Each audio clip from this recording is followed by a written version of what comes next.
तस्मै श्री गुरवे नमः।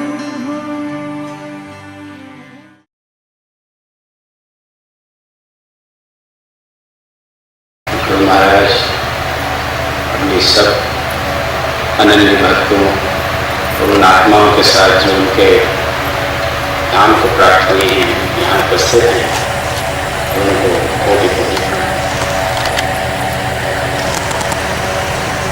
हम बात बड़ी बड़ी करते हैं, कोटि कोटि प्रणाम करने की तो हमारी क्षमता नहीं है, लेकिन गुरु महाराज ने स्वयं साधना के अनुभव में इन चीजों के बारे में बड़ा खुल के लिखा है कि अगर हम निष्कपट और निरअहंकारता के साथ प्रणाम करें तो वो एक प्रणाम के बाद ही जो दृष्टि बढ़ेगी उससे हम निहाल हो जाएंगे, उस पवित्रता को प्राप्त हो जाएंगे, उस परम गति, उस अपने अंतिम ध्येय को उसी क्षण प्राप्त कर लेंगे।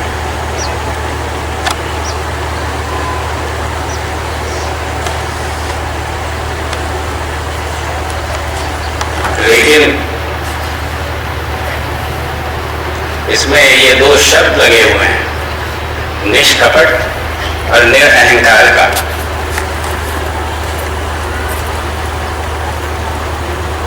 वो गुरु तो हमको किताब की तरह पढ़ते हैं, जैसे ही देखेंगे तो अंदर के सारे विकार नजर आ जाएंगे। तो हम निष्कपट और निरअहंकार कैसे कि हमारा प्रणाम स्वीकार, उसके लिए भी बहुत मैं समझता हूं कि 7 खंडों में ये किताब जो साधना के अनुभव लिखी है,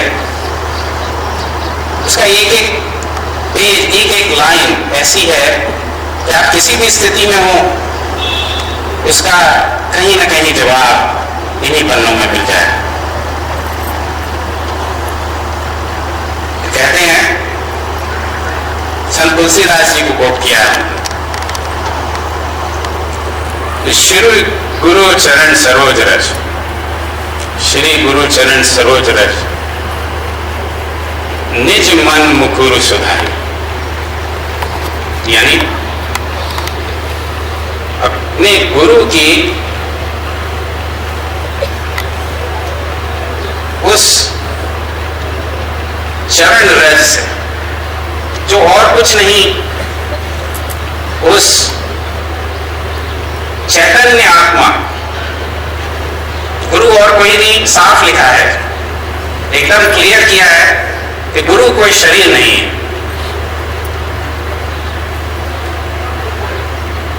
वो तो चैतन्य आत्मा है, जहां से सदा दिव्य आनंदमयी प्रकाशमयी धारा सदैव बहती रहती है।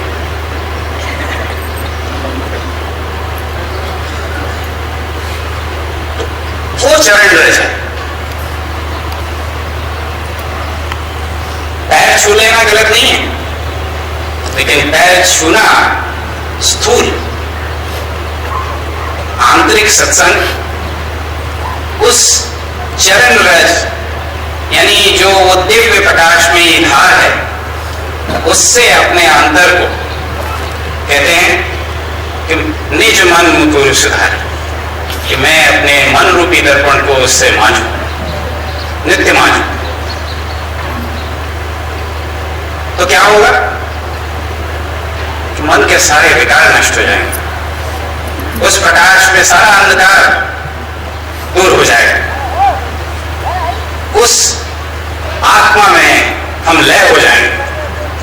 और यही उन्होंने आगे तपस्या का भी डेफिनेशन दिया है कि तपस्या लेना और कुछ नहीं, उस गुरु के प्रकाश में अपने को लय कर देना और अपने सारे अंधकार उस प्रकाश, दिव्य प्रकाश में मिटा देना, अवश्य लेना कहलाता है।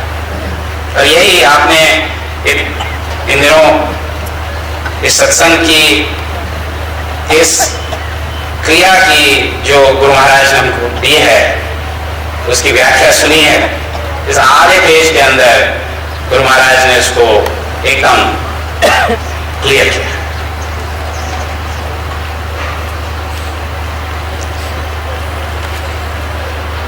फिर दूसरी लाइन, तो बरनऊ रघुनाथ, बरनऊ रघुवर विमल जसो, बरनऊ रघुवर विमल जस। अब वो इतना ही, बरनऊ रघुवर विमल जस,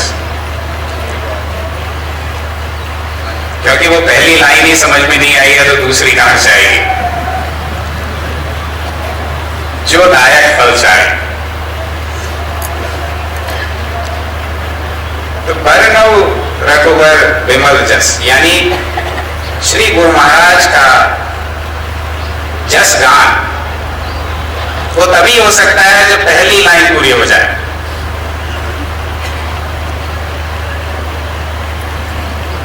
और यहां के संतों का जो सिलसिला है, जी हाँ, मां परम पूज्य बड़े ताऊ जी, परम पूज्य छोटे ताऊ जी, परम पूज्य पंडित जी महाराज, परम पूज्य नरेंद्र कुमार जी, सबने वो जस गान किया। और वो चारों फल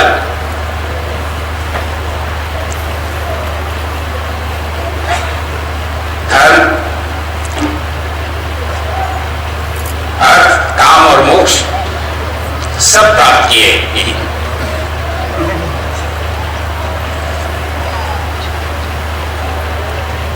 तो ये तो बात हुई कि अगर हम निष्कपट और निरअहंकारिता को प्राप्त करना चाहें तो इससे सरल और सुगम कोई उपाय नहीं।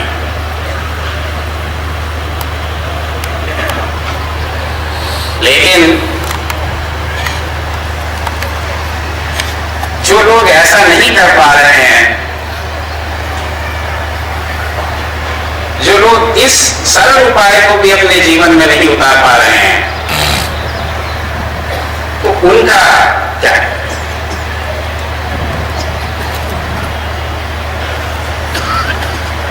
तो परम पूज्य बड़ी बुआ जी यहां बैठी, जी हाँ, मां साक्षात यहां विराजमान है, मम्मी जी,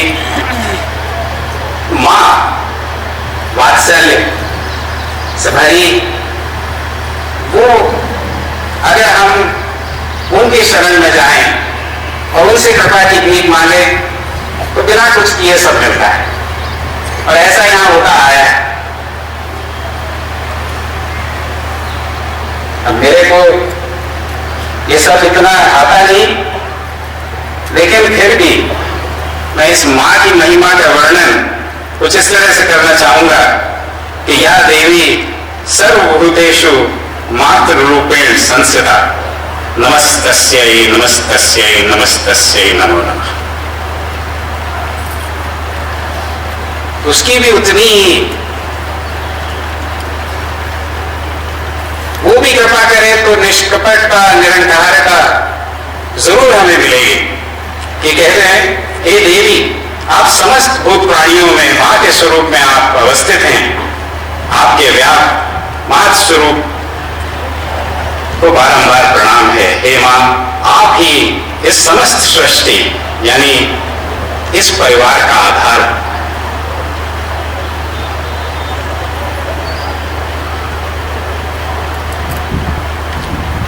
ये सहज ही हमें यहां मिलता है कि जब पिता डांट दे तो मां के पास छुप जाए। ऐसा परिवार है। कुछ नहीं बल पड़े तो मां के चरणों में गिर पड़ो। वो ये भी नहीं देखेंगे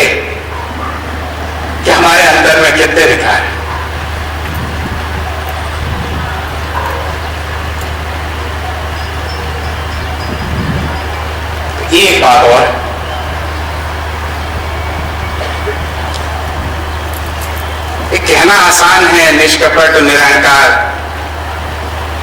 लेकिन हम सब यहां इसीलिए तो बैठे हैं। मैं जब यहां चलने के लिए हुआ तब से एक भजन अंदर से जैसे एक आर्त हृदय की करुणामयी पुकार की तरह से अंदर से उभर रहा है। कहते हैं गिरधर,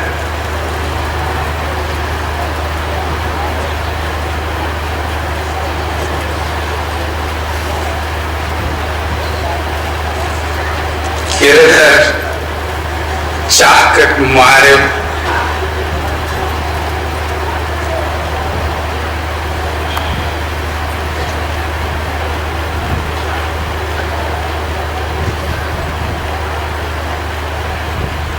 चाकर राखो जी, और महाराज माने चाकर राखो जी।